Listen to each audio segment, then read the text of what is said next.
kanilang bagong barge. And of course, ito po ay parang kauna-unahan at ang pier dito sa Mabini. Alright, so once again, ladies and gentlemen, isang malakas na palakpakan naman po dyan. Magandang umaga ho sa inyo lahat. Umaga pa lang 11:30, tama ba ka? 11:30.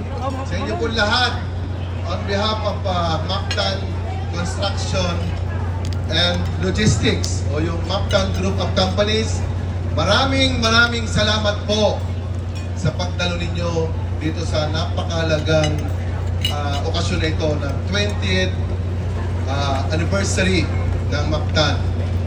Nasaan yung presidente? Dapat yung presidente sasalita din alam nyo, si Mr. Hector Tan, siya po yung presidente ng Mactan Construction and Logistics. Palakpakan naman natin! Ay, mas bakas pa pumalakpak si Maring Gia yan yung presidente natin.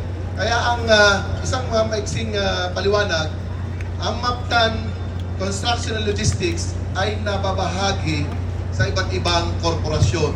Ano po? Number 1, Mactan. Sunod doon, itong pier na ito na ating pinilisan kanina ng ating mga kasamahan pare, mga kaibigan pare. Yung Mabini, Batangas Premier Terminal Incorporated.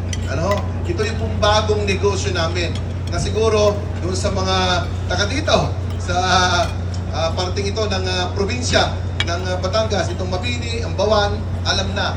Pero pagdating doon, sa amin doon, sa Taisan, Rosario, San Juan, hindi alam. Dahil pag sinabing San Juan, ay doon, sa San Juan, Batangas. Ito po yung barangay San Juan din ng Mabini, Batangas. Kaya dito kami nakapagtayo, hindi mo kami makapagtayo sa Taisan. Wala man dagat doon. Papagawa pa. At isa pa, yung yung kumpanya namin, pang isa, yung nandun sa Taisan din, yung Taisan Solid Waste Management Corporation. Yan, sa mga taga-barangay Pinya, nandun yung Solid Waste Management Corporation namin. At yung bago na naging kumpanya namin na yun ang kung sa alam niyo, sabi ko nga, napakaraming unos na pinagdaanan ng kumpanyang ito. Noong una, kami ay 3. Ngayon, 3 pa rin. Meron lang umalis, may dumagdag. Tama ba ka? Pero ang mismong nagpapatakbo nito, nandito ang ating presidente, si Mr. Hector Tan, at ang inyong lingkod. Pero, hindi magiging matagumpay ang isang kumpanya nang wala ang tulong ng lahat ng mga empleyado. Ang palakpakan natin ay ang ating mga empleyado ng Mactan Construction and Logistics, ang Mactan Group of Companies. Dahil kung wala sila, wala kami ngayon dito. Pero kami lamang yung gumigiya. Kami, kumbaga, ang kapitan ng barko, kung saan namin dadalhin ang kumpanya, susunod ang mga empleyado. At yun ang napakagandang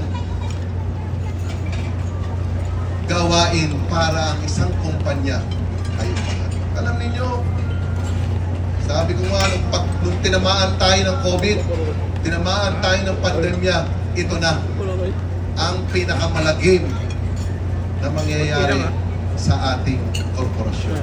Pero natapos ang pandemya, nandito pa rin tayo. Kasi hindi kami iniwanan ng aming mga empleyado. Kahit kami natidelay sa pagpapasweldo. Tama ba ka? Nung panahon kanina. Tama? Tama ba ka? At doon ay may mga group chat na pagka hindi na pasweldo. Di ba ka? Group chat na. Kailan kayo makakasweldo? Pero sabi ko mga kapit lang. Dahil kapag hindi nyo kami tinulungan, nung panahong ang pandemya ay kasagsagan, sa tingin ko, wala tayo ngayon dito.